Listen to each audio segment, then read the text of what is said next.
where reality and dreams intertwine.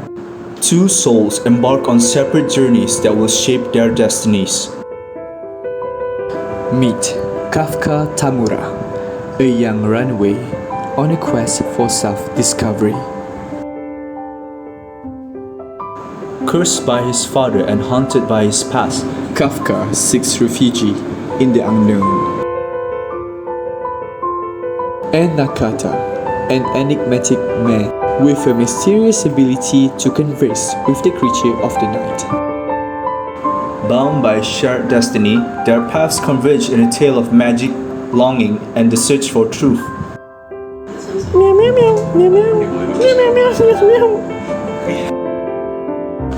From the imagination of Haruki Murakami comes a cinematic journey unlike any other.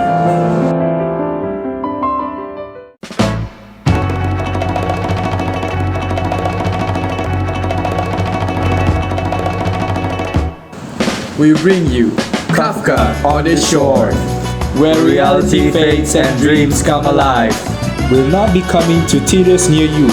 Do not get your tickets now. Wow, the trailer is so good. I bet it will hit the box office once it's out. I wonder, have my friends watched this trailer already? Better ask them now.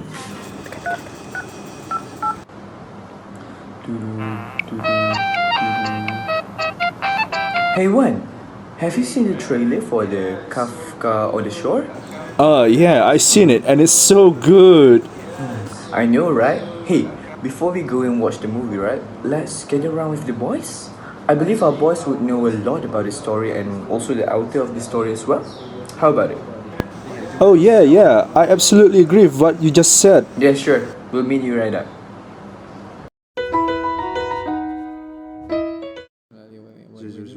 Hi guys, how are you? Oh, hi Jay. Oh, hi Is everybody guys. doing okay? Yeah. Yeah, I'm doing fine. All right. So, have you guys seen the trailer of the movie Kafka on the Shore yet? Yeah. It's great, isn't it? So, do you guys know who the author of the story is? Hey Alif, I think I know the author of the story.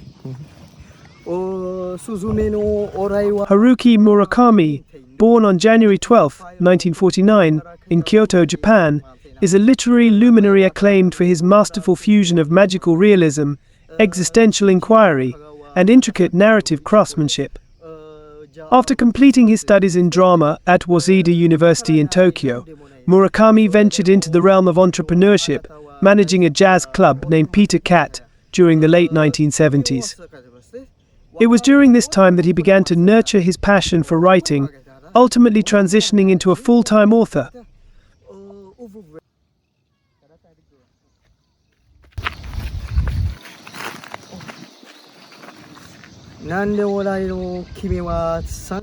Murakami's novels, such as the evocative Norwegian Wood, the enigmatic Kafka on the Shore, and the sprawling epic 1Q84 have earned him international acclaim and a dedicated global readership.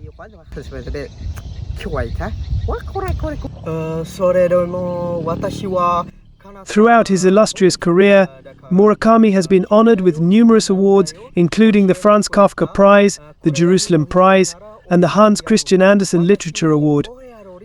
His profound influence on contemporary literature extends far beyond his native Japan, shaping the literary landscape and inspiring writers worldwide. Murakami's legacy as a visionary storyteller continues to captivate and inspire readers, ensuring his enduring place among the pantheon of literary greats.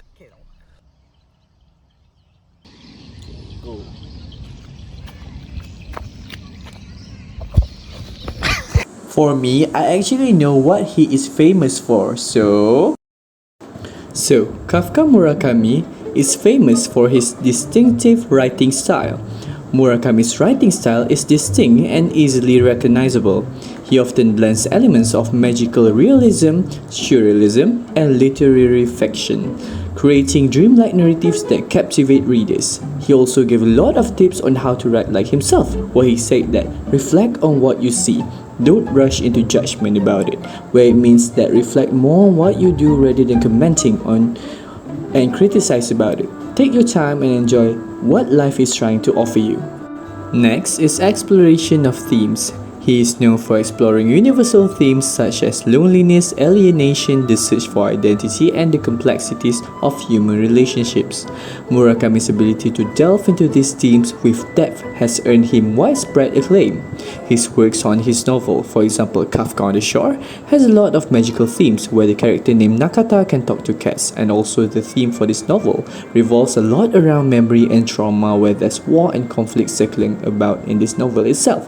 And also for this novel, they also have a stage play, and the music in the stage play itself got a very high praise due to Haruki Murakami himself owns a jazz club in Tokyo, and he also plays music. Also, he is very famous on his daily lifestyle and how he got ideas writing his story, and also music that makes him a global appeal. Murakami's works have been translated into numerous languages and have gained a massive international following. His ability to resonate with readers from diverse cultural backgrounds has solidified his status as one of the most celebrated contemporary authors. A lot of YouTubers from all around the world tried to do Haruki Nakamura's strict schedule of waking up in the morning at 4 a.m. and mainly doing exercises. But actually, all of those YouTubers shared one thing when doing this schedule. They found inner peace and a way to appreciate nature more than they did before. And yeah, I think that's all I know from him, so bye bye. Bye bye.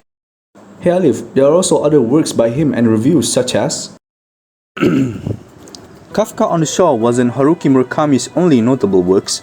In fact, I would like to talk about two of his other notable works, that being Norwegian Wood, published in 1987, and Wind-Up Bird Chronicle, published in 1994 until 95. The moving story of Norwegian Wood by Haruki Murakami takes place in 1960s Japan and follows Toru Watanabe as he struggles with the intricacies of love and grief.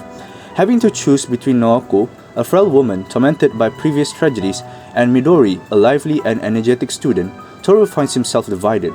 In the midst of difficult times and a changing society, Toru sets out on a voyage of self-discovery, exploring themes of loneliness, alienation, and the search for meaning in life as he wrestles with his own emotions and the weight of his history. From reading this novel, I was immersed with Haruki Murakami's evocative storytelling and lyrical prose, offering me such a rich and satisfying reading experience from start to finish.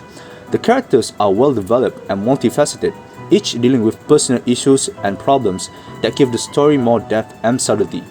It is no wonder that it is hailed by many literature enthusiasts as a beloved and timeless piece of writing because of its rich emotional content, provocative subjects, and skillful narrative. Here is a snippet of a review done by Damien G. Walter, an editor from the Guardian website. As quoted in the review, Haruki Murakami's novels have gained immense popularity because they guide readers through some of life's darkest and most dangerous territory, the cold, dark winter woods of death and grief and abuse, and do so with wisdom and warmth. I couldn't agree more with the sentiment written by said person. Meanwhile, the novel The Wind-Up Bird Chronicle, published in 1994 until 95, centers on Toru Okada's quest to find his wife Kumiko, who vanished. Toru confronts his past and starts to doubt reality as he goes deeper and comes across odd people and situations. This eerie story is philosophical and intertwined with themes of identity, memory, trauma, and interconnectivity. From reading this novel, I noticed a pattern in Haruki Murakami's works where themes of alienation are present, such as the previously mentioned novel. We can observe that characters share relations but don't connect on a deeper level with each other. For example, the marriage between Kumiko and Toru.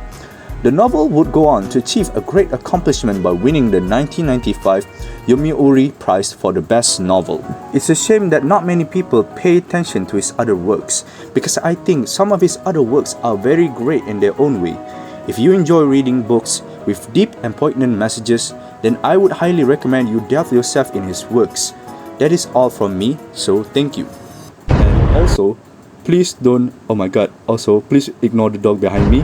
And I hope you all read this and have a good day. I know about the cultural context, so... Speaking of the cultural context of Murakami, which I think is quite interesting because Murakami uses the cultural context of Eastern and Western in its writing, which is Kafka On The Shore. So, as things we have developed in the book Kafka On The Shore, we can see the tea ceremonies, the Eastern culture, and so on. Haruki Murakami, the author of Kafka on the Shore, is a prominent figure in contemporary Japanese literature. His works often blend elements of magical realism, surrealism, and existentialism, creating dreamlike narratives that explore themes such as loneliness, alienation, and the search for identity.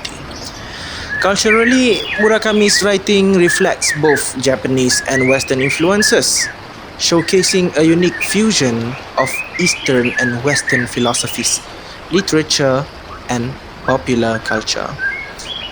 His characters often grapple with modernity and tradition, navigating the complexities of Japanese society while also engaging with global ideas and trends. In terms of characteristics, Murakami's writing is known for its lyrical prose, rich symbolism, and enigmatic storytelling. His narratives frequently feature ordinary protagonists who embark on extraordinary journeys filled with mysterious encounters and supernatural occurrences. Moreover, Murakami's works often blur the boundaries between reality and fantasy, inviting readers to contemplate the nature of existence and the mysteries of the human psyche. Overall, Murakami's cultural context and literary characteristics contribute to his reputation as one of the most innovative and influential writers of contemporary fiction, both in Japan and around the world. I think that is all from me, the cultural context of Murakami in the writing of his playwrights, books, and so on. Thank you very much. I know the movie adaptation, so Pertaining to movie adaptation, yes, there have been a few movie adaptations of Haruki Murakami's writing, though they are relatively limited compared to the vastness of his literary output. A couple of notable ones are Norwegian Wood, 2010, directed by Tran Ang-hung. This film is an adaptation of Murakami's novel, Norwegian Wood, where the story follows a young man named Toru Watanabe as he reminisces about his youth and relationship with two very different women named Naoko and Midori, against the backdrop of the student protests and societal changes in 1960 in Japan. The film captures the melancholic atmosphere and theme of love, loss, and coming of age that are characteristics of Murakami's work. The second one is Tony Takitani, 2004. It tells the story of Tony Takitani, a solitary and introverted man who becomes infatuated with a young woman named Iko. The relationship is complicated by Iko's obsession with the designer clothing, leading to tragic consequences. The film explores the theme of loneliness, identity, and the transient nature of human connections, mirroring the emotional depth of Murakami's writing. These are just a couple of examples of movie adaptation from Murakami's work, while his novels and short stories offer rich source material for cinematic interpretation. Many of his narratives are complex and atmospheric, presenting challenges for adaptation, and as a result, there haven't been as many film adaptations of his writing compared to other authors. Moving on to the global impact, Haruki Murakami's writing has had a profound impact in global literature, culture, and thought. One of the key ways in which his work has made a lasting impression are cultural exchange, in which Murakami's novels serve as cultural ambassadors, introducing readers around the world to the complexities of Japanese society and history. Through his evocative storytelling and vivid depictions of Japanese life, Murakami fosters cross-cultural understanding and appreciation. So overall, Haruki Murakami's writing transcends borders and languages, resonating with readers worldwide and leaving a lasting imprint on global culture. Through his novels, Murakami invites readers on thought-provoking journeys that explore the depth of human soul and illuminate the interconnectedness of all things. That is all from me. Thank you. That is the end of our video. So, if you want a show about a very thrilling Japanese and magical things, then who's the best author for this? Haruki Murakami, without a doubt. Yes, and that is all from our video. Bye bye. Bye bye.